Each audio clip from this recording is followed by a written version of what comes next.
high-fidelity recording. The first is full dynamic range. That's the spread between the softest and loudest passages in the music. In a concert performance, the range is as wide as the conductor feels the score indicates. These meters on the recording console indicate the volume of sound coming from the orchestra onto the magnetic tape.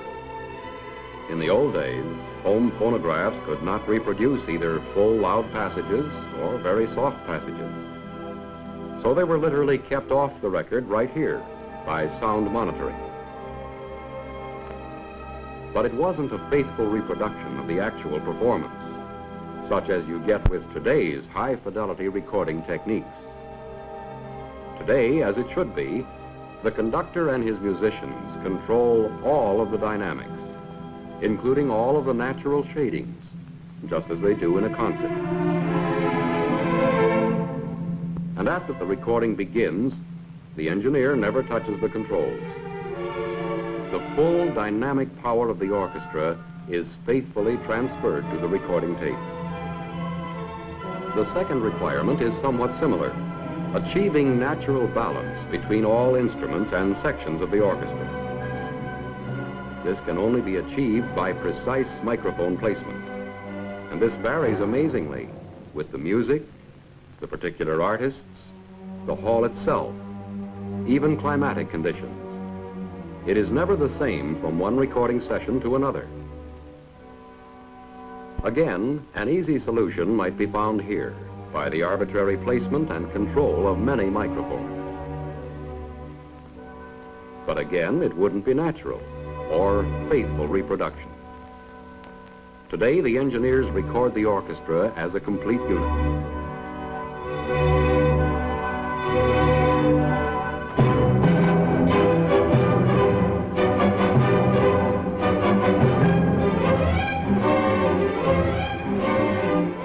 The third important requirement in a high-fidelity recording is frequency range, capturing high notes as well as low. This is actually accomplished before the session begins. All it takes is recording equipment of enormous cost and capacity, such as this recording console. It faithfully handles all sounds audible to the human ear, the entire frequency spectrum from 20 to 20,000 cycles per second. And with less than 0.2% distortion, it transfers them to the swiftly spinning magnetic tape. A new challenge here is stereophonic recording. This requires dual mics, dual-track tape machines, and a stereophonic mixer.